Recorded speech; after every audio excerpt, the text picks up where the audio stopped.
Warahmatullahi wabarakatuh. Jadi kita awali dengan bacaan basmalah. Bismillahirrahmanirrahim. Berarti mulai dari niat nih Bunda ya.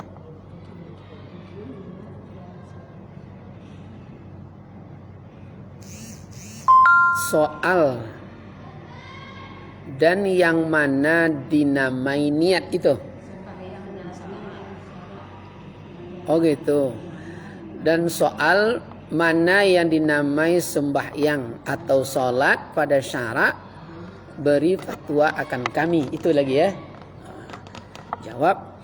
Adapun pada syarak, akulun wa af'alun muftatahatun bitakbiri wa muhtatamatun bitaslim bisaraita mahsusatin. Jumpa Bunda. Dengan beberapa perkataan dan beberapa perbuatan dimulai dengan takbir dan disudahi dengan salam dan dengan beberapa syarat yang tertentu.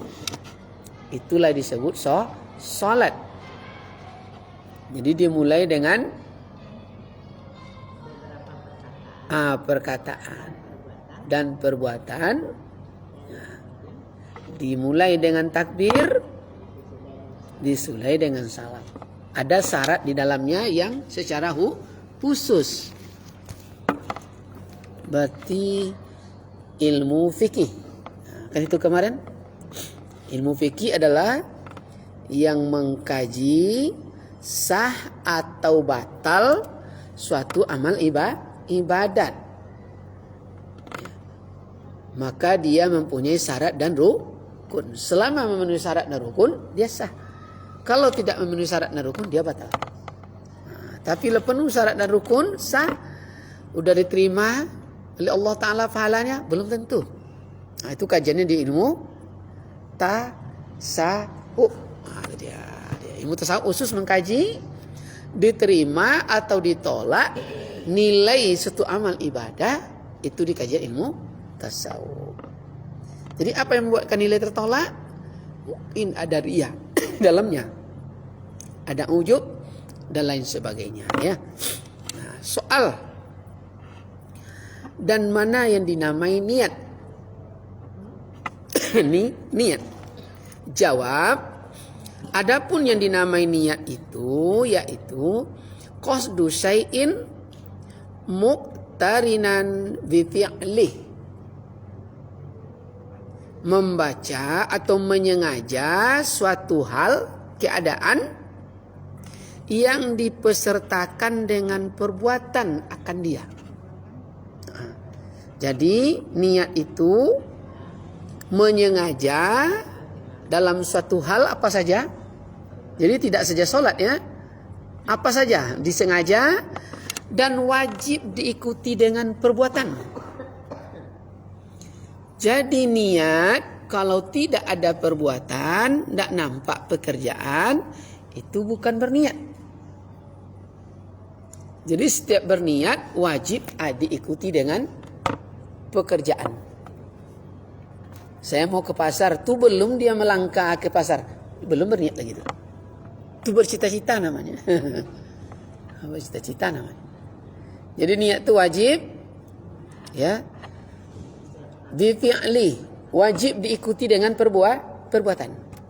Maka dibuat di kajian fikih kemarin, kapan niat itu terbaik? Niat terbaik itu dilaksanakan pada saat takbiratul ihram. Karena wajib diikuti dengan perbuatan. Itu dia.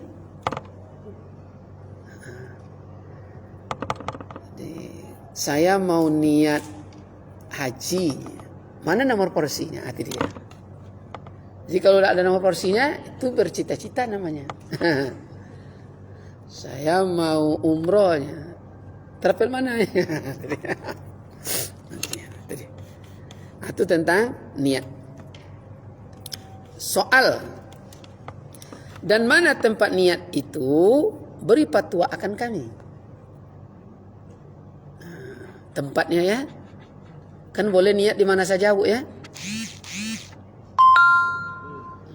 Jawab, adapun tempat niat itu di dalam hati, yaitu an-niyatu bil qalbi bila sautin wala harfin.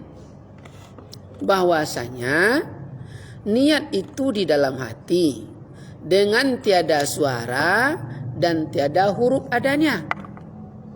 Jadi kalau udah bersuara itu bukan berniat. Karena niat itu di dalam hati. Hati tidak ada huruf, tidak ada suara. Maka dibuat di sana menyengaja, qasdu, menyengaja, qasad kan. Ya. Ada keraguan situ, Bu? Tadi ya kakak di ustazah yang dari Malaysia. Iya. Dia kalau benar diucapkan, dilafalkan ya, kalau tidak baca tidak sah sholat, kurang syarat. Makanya lama nanti. Selama ini kan tidak dilafalkan, sekarang udah boleh dilafalkan kan tidak. Jadi niat tidak ada lafaz, karena niat itu tidak ada suara, tidak ada huruf. Karena niat itu di dalam hati. An-niyatu bil qalbi, karena niat itu letaknya di hati. Nah, hati bila sautin bila wala harfin. Dia tidak ada huruf, tidak ada suaranya. Kalau ada huruf, ada suara, itu bukan lagi niat, itu nama pernyataan. Salat itu diawali dengan niat. Soal. Dan mana rupanya niat dan betapa bunyinya di dalam hati. Tak kalah mengata Allahu Akbar. Nah, karena kan tempat niat di dalam di hati tempatnya. Bagaimana bentuknya?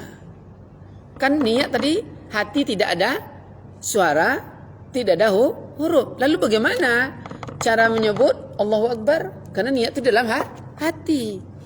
Nah, jawab, adapun niat kita kata dalam hati, tak kalah mengata Allahu Akbar, aku sembahyang atau aku salat, fardu zuhur atau fardu asar atau fardu maghrib, umpamanya di dalam huruf yang 8, itulah dinamai niat arfiyah.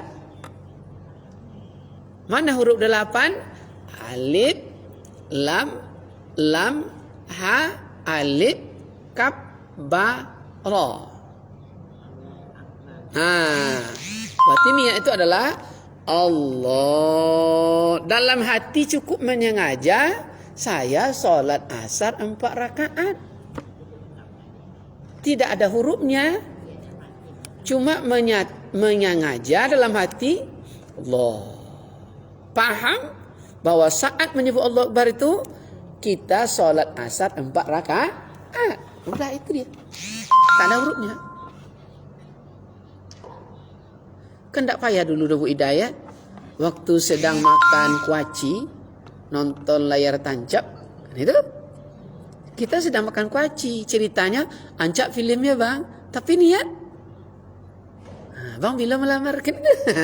Yang mulut film ancap. Tapi hati. Kan tak payah lah. Tak payah kan. Jadi kerja hati di hati. Kerja lisan di lisan. Disebut arfiyah ya. Soal. Dan apa kata kamu pada niat itu? Tiada huruf, tiada suara. Sekarang aku dengar ada hurufnya. Aku sholat fardu zuhur. Iyalah banyak hurufnya. Engkau kata tiada huruf.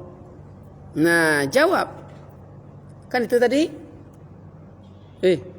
Kan kata dalam hati kan berbunyi begitu. Aku sholat zuhur. Kalau begitu ada hurufnya. Nah, begitu kan? Jawab, adapun perkataan hati itu tiada dinamai huruf, bermula yang ternama huruf itu ialah yang keluar daripada mulut dan lidah dan ronggongan. Kan gitu? Dan bibir dan gigi Dan adapun hati, dia tidak punya mulut, hati tidak punya lidah, hati tidak punya kerongkongan, hati tidak punya bibir, dan hati tidak punya gigi.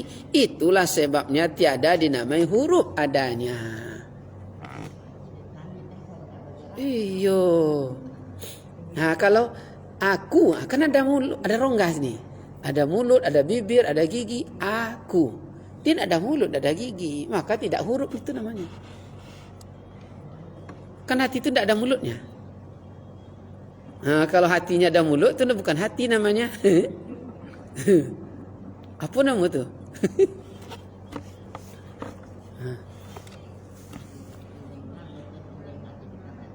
Iya.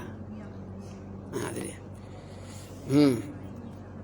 Soal dan mana yang dinamai syarat? Nah, tadi yang dinamai niat. Niat. Syarat. Jawab. Adapun yang dinamai syarat itu barang yang terhenti atas sah solatnya adanya. Jadi kalau ndak ada syarat itu, ndak sah solat, itu namanya syarat. Maka kalau nikah ada syaratnya, Bu. Apa syarat nikah pertama? Ada calon pengantin laki-laki dan perempuan, betul? Kalau ada calon pengantin, ndak sah nikahnya. Nikah dengan siapa?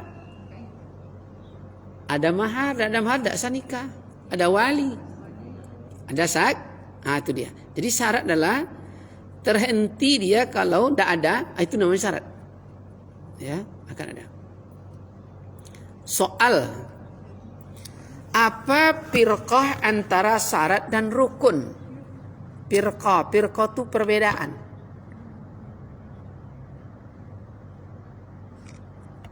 Firqahnya ya. Jawab. Adapun syarat itu dahulu daripada sholat dengan tiada berputus hingga akhir amal. Apa contohnya? Suci. Tidak boleh kentut. Tidak boleh ada najis. Itu syarat. Dan adapun rukun itu di dalam sholat dengan berputus-putus. Nah, jadi kalau syarat tidak boleh putus. Mulai dari ambil wudhu sampai salam tidak boleh putus. Itu namanya syarat. Tapi kalau rukun berputus-putus. Ya seperti ruku. Setelah ruku sujud. Ya tidal. Itu namanya rukun. Jadi kalau syarat tidak boleh putus selama pelaksanaannya. Kalau rukun terputus dia. Ya. Pertama takbiratul ihram. Putus lagi. Kedua, berdiri dengan betul. Betul, Bu? Atau putus-putus. Itu beda syarat dengan rukun. Terus menerus sampai selesai. Kalau rukun terputus-putus. Dia mudahnya, Bu, tapi kadang-kadang payah mencarinya ya. Tanya orang, apa beda syarat dan rukun? Banyak citong, Bu.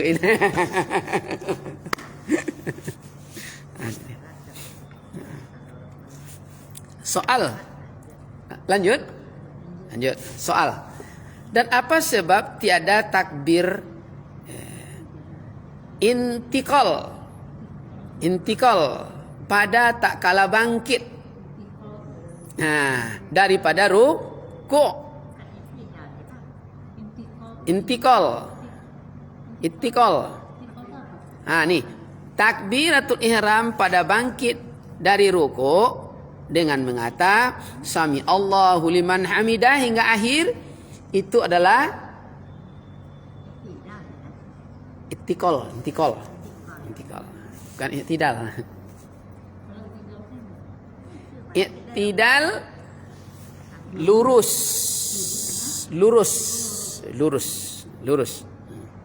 Ya. Kalau i'tidal tulisannya beda, itu intikal ya. Jawab. Nah, nih jawab. Karena hadis daripada Abu Bakar Siddiq, sabdanya Abu Bakar, tiada aku meluputkan salat berjamaah dengan Rasulullah sallallahu alaihi wasallam ya, di suatu hari takhir aku datang ke masjid, Rasulullah sallallahu alaihi wasallam hendak salat, maka aku dapat Rasulullah sallallahu alaihi wasallam dalam rukuk.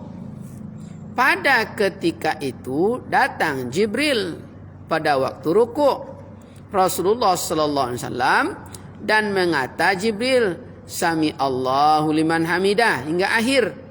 Maka bangkit Rasulullah dan mengata Rasulullah, Sami Allahu liman hamidah, hingga akhir. Itulah sebabnya tiada mengata Rasulullah Sami Allahu liman hamidah dahulunya. Kan kalau kita Sami Allahu liman hamidah, kan ya Bu? Tapi tidak Sami Allah Rabbana lakal hamd, Rabbana lakal hamd. Sami Allahu liman hamidah dulu ya. Soal, apa sebab sujud itu 2 kali? Betul sujud 2 kali Bu? Dan tiada lain, tidak boleh 3, tidak boleh 1. Jawab, adapun sebab sujud itu 2 kali, kerana sujud itu terlebih khusyuk dan dari karena syukur dan karena tak kala Rasulullah sallallahu alaihi wasallam mi'raj ke langit, segala malaikat muliakan Rasulullah sallallahu alaihi wasallam dan bangkit segala malaikat yang sujud daripada sujudnya. Kemudian kembali dia sujud pula. Itulah sebabnya sujud itu 2 kali. Itu kan dibahas oleh ustaz-ustaz kita kalau Isra Mi'raj itu kan. Dibahas. Jadi begitu sampai langit pertama, langit kedua, kan itu dia. Malaikat itu kan yang sujud aja kerjanya pun dah ada. Itu aja selamanya. Kalau kita ya Allah sujud selamanya. Atau rukuk. Ya. Apalagi kalau rukuk selamanya, ya Allah patah pinggang dia apa ya? Tak ada sami Allah. Tapi malaikat kalau rukuk aja, kalau sujud aja. Nah begitu Rasul Mi'raj, dia memuliakan Nabi, bangkit dia. Yang rukuk begitu juga sampai bangkit dia. Ya itu dia. Itulah sebabnya. Lanjut.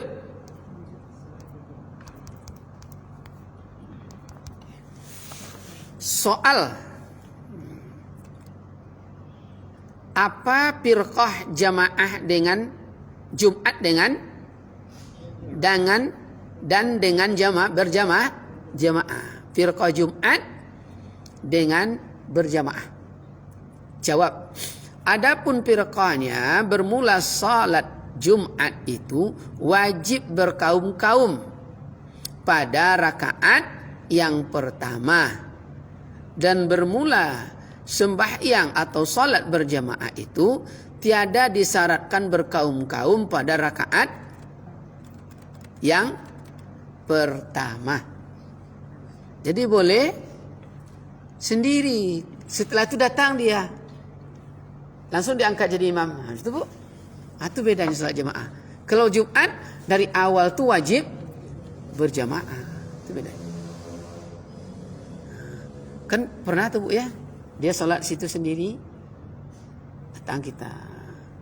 Kadang sendiri sini Bu, toko sedang kasih tahu isyarat punggungnya, langsung jadi imam berjamaah. Itu dia. Tapi kalau sholat Jumat dari awal tuh wajib berjamaah. Itu dia.